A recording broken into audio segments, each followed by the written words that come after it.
Welcome to the Beacon of Hope podcast from Lighthouse Baptist Church, 2032 Cedar Hill Road in Lancaster, Ohio. This is Pastor Manning. We're returning today to our series, For Such a Time, episodes in Esther.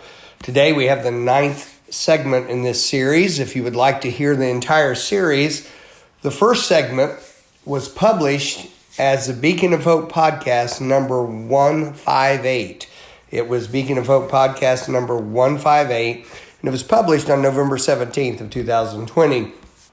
Our last episode or segment of this series dealt with the three words reluctance, revelation, and resolve. Of course, there was an evil man named Haman, which had gained ascendancy in the kingdom of Ahasuerus. And this man hated the Jews, wanted them exterminated. His particular hatred and disdain for this people was condensed on one person named Mordecai.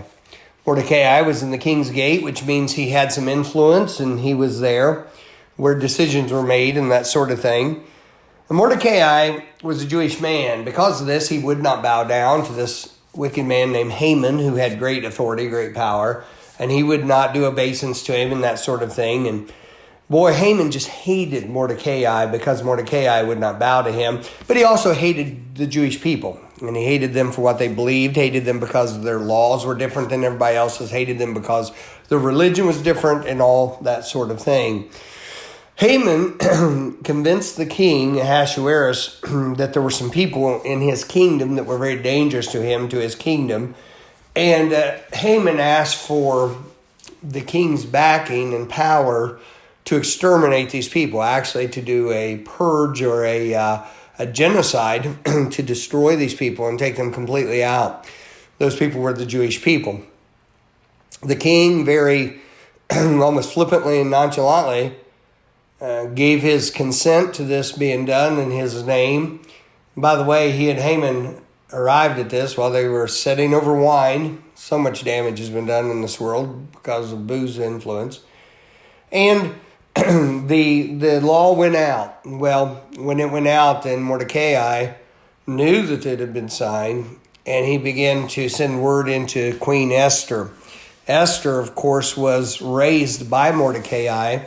Mordecai had been like a father to her. Esther's own mother and father died, and Mordecai had raised her. He was her cousin, but raised her like a father, and he had told her not to reveal that she was a Jew whenever she went into the position of being queen.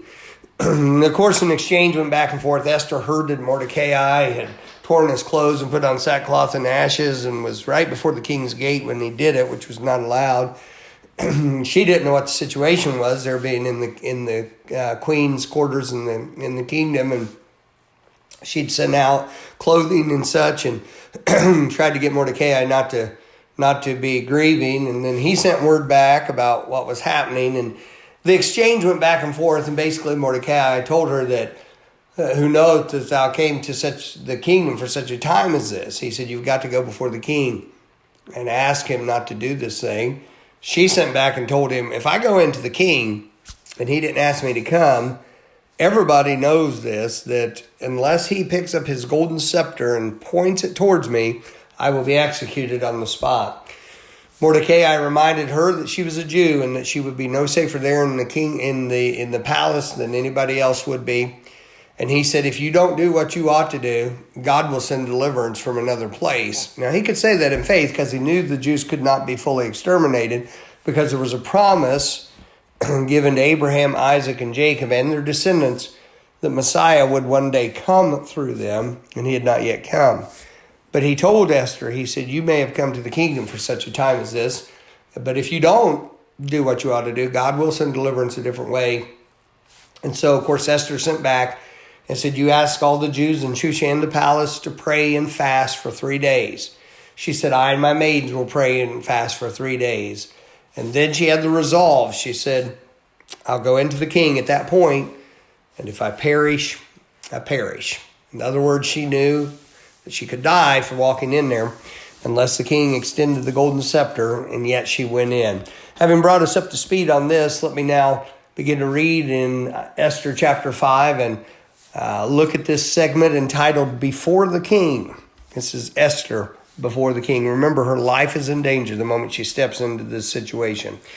It says in Esther chapter 5, it says, "Now it came to pass on the third day that Esther put on her royal apparel and stood in the inner court of the king's house over against the king's house. And the king sat upon his royal throne in the royal house over against the gate of the house." Now, having resolved to do the right thing, Esther was utterly by herself. Mordecai could not be with her. Nobody else was. She walked in there with the fate of her people on her shoulders. And she goes in before this king unbidden, knowing it could cost her her life. Quite a brave act that she did right here. It says in verse 2, "And it was so when the king saw Esther the queen standing in the court, that she obtained favor in his sight. And the king held out to Esther the golden scepter that was in his hand.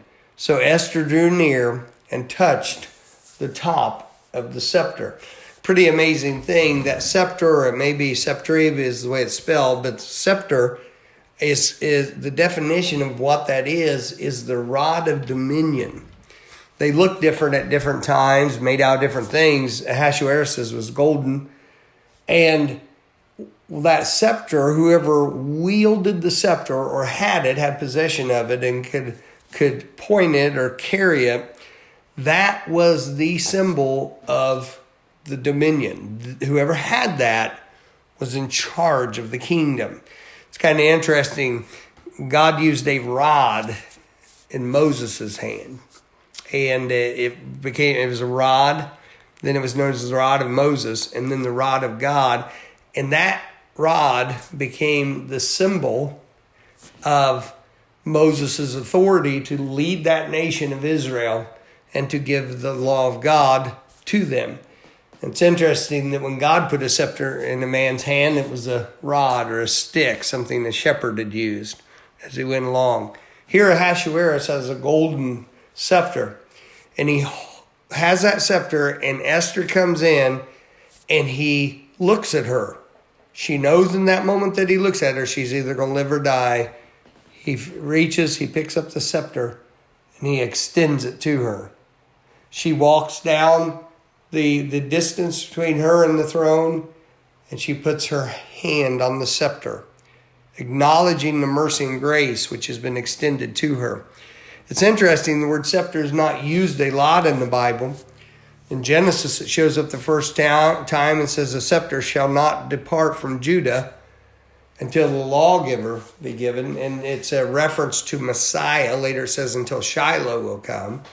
And it says that the scepter will be with Judah, which of course Jesus is from the tribe of Judah.